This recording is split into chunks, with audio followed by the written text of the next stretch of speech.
El plástico es probablemente el material más utilizado en nuestro planeta. Al descomponerse en pequeñas partículas, termina formando parte de los alimentos, del agua e incluso del aire que respiramos. Reducir su utilización para proteger nuestro medio ambiente y también nuestra salud choca con los intereses económicos de las empresas que necesitan el plástico para su actividad. Un espejismo entre el mar y la montaña. Pocas tierras como Almería podrían hablarnos de una relación tan estrecha con el plástico. Cambió su paisaje y su destino, transformando sus semidesérticas tierras en una potencia agrícola. Hoy cruzaremos sus invernaderos para ahondar en esa convivencia con un material tan ventajoso como denostado. Necesitamos el plástico para cultivar, sin plástico no podríamos cultivar. Es barato de producir, también tiene muchos beneficios, ¿no? Nos permite fabricar muchos productos, pero en fin, está la otra cara, evidentemente. Una cara en parte invisible por estar en el fondo del mar. 8 millones de toneladas de plástico acaban en nuestros océanos cada año. En un cachito pequeño ya todo lo que hemos encontrado. La contaminación por plásticos es preocupante y sigue aumentando. Vemos cómo está afectando a nuestros ecosistemas, cómo pueden afectar a los organismos y potencialmente puede revertir en nosotros. Hace solo 7 décadas que el plástico empezó a comercializarse. Ahora nos invade. Está en nuestra pasta de dientes, muebles, nevera, aparatos tecnológicos, en nuestra ropa o en nuestros coches. Y esa exposición masiva a los plásticos y sus derivados pues van a traer nuevas enfermedades, nuevos problemas sanitarios que lo estamos viendo ya. De un uso necesario pasamos a un uso excesivo. No hacemos más que acumular plástico porque producimos más y más plástico y porque no reciclamos ni la tercera parte de lo que producimos. Algunos aseguran que habrá más plástico que peces. Los más optimistas confían en estar a tiempo de frenar este desastre.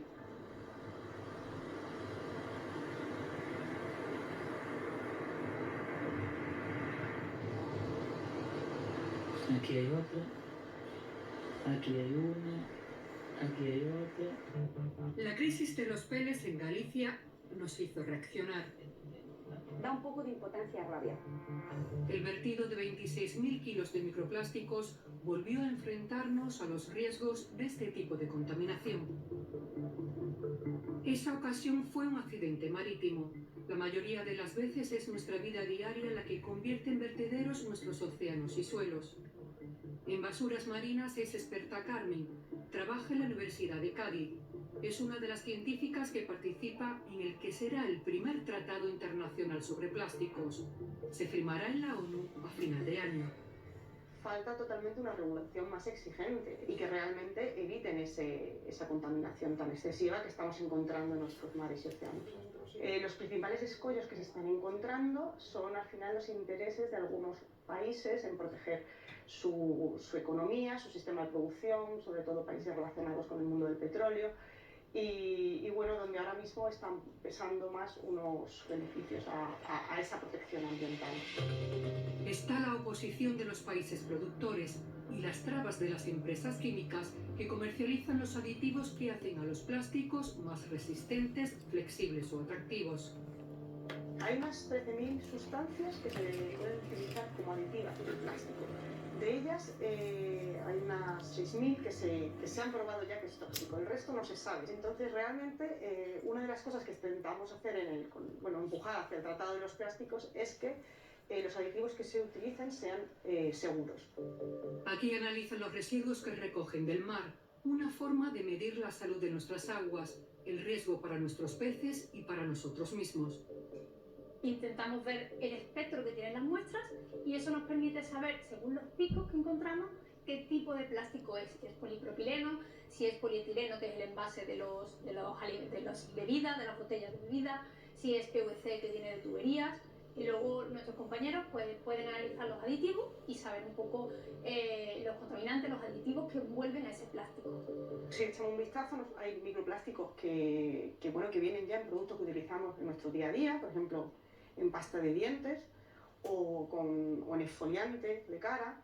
También encontramos, por ejemplo, los microplásticos se utilizan para hacer otros plásticos, como los que hemos encontrado en Galicia, ¿no? Y bueno, nos preocupa porque esos mismos microplásticos acabamos encontrándolos en organismos, ¿no? Aquí tenemos plásticos, por ejemplo, en el tracto digestivo de tortugas que han estado varadas en nuestras costas.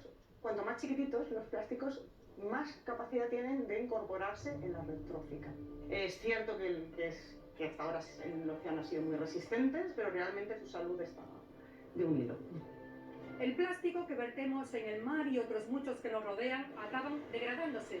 Se descomponen en partículas microscópicas que pueden acabar dentro de nuestro organismo.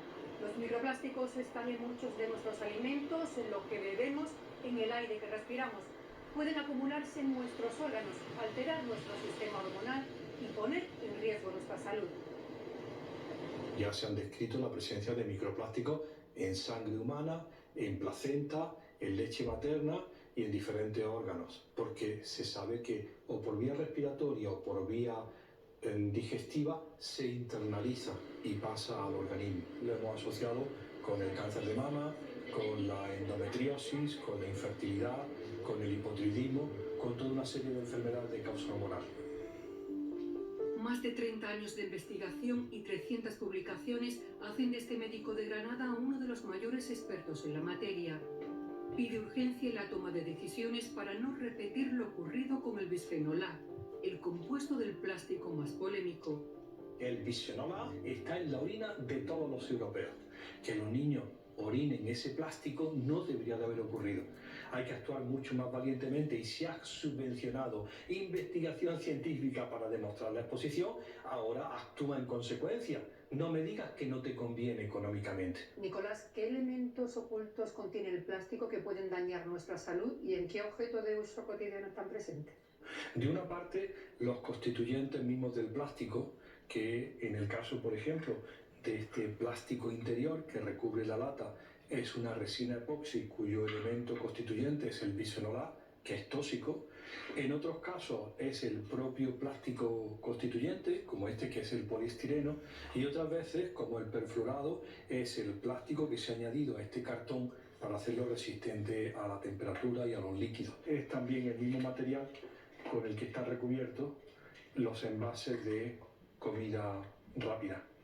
Y es también el mismo material de recubrimiento de las sartenes antiadherentes de perfluorados. Y además está pues toda esta variedad de plásticos de uso sanitario, que son estériles y son de un solo uso, pero tienen aditivos que no nos gustan nada. Cada vez más estudios demuestran la transferencia del plástico al alimento o a la bebida que lo contienen. Cuanto más calentemos ese plástico, más tiempo lo usemos, más riesgos asumiremos. Uno lo sabe, va y bebe agua y dice, sabe a plástico, porque se ha calentado en el plástico. De hecho, una de las recomendaciones continuas de la industria de las bebidas es las botellas de plástico no se reusan. Estamos viendo cada vez más que hay más cantidad de plástico a lo que estamos expuestos de la que nosotros conocíamos. De las botellas de plástico han descubierto que estamos expuestos a 100 veces más. El plástico también está llegando a nuestros pulmones. En ello investiga este científico español en el Imperial College de Londres. Ahora mismo nosotros creemos que sí estamos respirando alguna cantidad, traza pequeña de plástico. El consenso es que posiblemente estemos más expuestos a plásticos derivados del desgaste de las ruedas de los coches, o por ejemplo podemos estar expuestos a fibras de tejidos que están en el ambiente y las partículas muy pequeñas pueden llegar a la parte más profunda de nuestros pulmones. Este tipo de materiales, si se acumulan, ahí es donde se puede producir un problema. Frente a los peligros advertidos por la ciencia, la poderosa industria química defiende la legalidad. Es el que está poniendo esos plásticos en el medio ambiente, el que tiene que demostrarnos a todos que son inocuos, y eso no lo ha hecho. Y confunden legalidad con sano. Nuestra conclusión básicamente es que necesitamos muchísima más información. Mientras tanto, ¿cómo reducir el impacto del plástico cuando dependemos de él? Viajamos a Almería en busca de respuestas. A vista de pájaro, el paisaje impresiona. 33.000 hectáreas invernadas, un mar de plástico del que brota la gran huerta de Europa y 52.000 toneladas de residuos. A ras de suelo, allí donde los invernaderos desdibujan el horizonte, frente a un infinito blanco, quedamos con Juan Famate. Es ambientólogo y acaba de hacer un informe para la Unión Europea sobre la huella del plástico en la provincia. La agricultura de Almería ha tenido una capacidad de innovación y la ha demostrado en estos años bastante importante. Y yo creo que uno de los ámbitos en los que está innovando actualmente es precisamente la sostenibilidad. Hace 10 años, el 90% del plástico de la cubierta de invernaderos que se retiraba tenía la consideración de residuo peligroso. ¿Por qué? Porque iba impregnado en restos de fitosanitarios. Hoy por hoy, apenas el 5% sería caracterizado como tal. Eso es fruto de la adopción de buenas prácticas agrícolas, de un menor consumo de fitosanitarios, pero sobre todo de empezar a recoger una importante cantidad de plástico que es la que evidencia todo este tipo de cuestiones. Entre el laberinto de invernaderos conocemos a Magdalena, un ejemplo del modelo al que ha evolucionado la agricultura almeriense. Su vida ha transcurrido entre plásticos. Ahora gestiona su propia explotación, 2 hectáreas de tomate ecológico. Siempre intento una agricultura sostenible, que sea lo más natural posible. De hecho, ahora estoy en biodinámica aquí, que es un paso más al ecológico. Sin insecticidas, todo natural, con plantas, con insectos buenos, y ahí van luchando y todo natural. Siempre controlado con fauna. No utiliza plásticos negros, los más contaminantes y difíciles de reciclar. El de cubierta presenta menos problemas. Como la mayoría, lo cambia cada 3 o 4 años. Los suyos son 3 años. Hay que renovarlo. Y tú pues ya contratas una cuadrilla, que se llama así, y vienen, te lo quitan, te lo echan, su mano de obra, y se lo llevan a un punto de que se recicla. Si la gente se conciencia en que hay que hacerlo así. Quizá de alguno que a lo mejor eche algo, pero que no, eso es muy poco. Lo que provoca mucho alarmismo son los vertederos ilegales. Si el fabricante marca ese plástico que está en una zona común tiene DNI.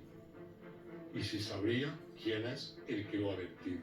Si hay alguno que se escapa, entre comillas, que echa algo a las ramblas, pues si te pillan en una multa, una denuncia bien cara. Que hay que llevárselo a un punto de reciclaje. Esta es una planta de transferencia intermedia. Aquí llega el residuo, se acopia, se clasifica y se selecciona y después se empaqueta. Una vez que se ha empaquetado, pues se lleva a su destino final, que es el gestor, que después realmente realiza lo que es la materia prima, lo que es la granza. Y se vuelve a fabricar pues, componentes para vehículos, fundas para cables, capazos, cubos. Estamos en El Ejido, en una de las plantas de reciclaje de Agra. Solo esta asociación gestiona 22 millones de kilos de plásticos. En la economía circular, lo que siempre se denomina como las 3 R, es la reducción, la reutilización y el reciclaje. Reducir plástico, perfecto. ¿Qué es lo que pasa? Si nosotros reducimos los plásticos, pues estamos quitándonos parte de la economía. La sociedad es la que tiene que elegir. Evidentemente existe un mayor conocimiento sobre la gestión de residuos y una mayor concienciación por parte de los agricultores. Yo creo que ahora ante un 90 o 95% que lo hacen no bien, lo hacen muy bien. El sector, aún así, admite que hay margen de mejora. Si el agricultor mezcla el plástico de suelo con la manta o con la cubierta, eso se llama basura.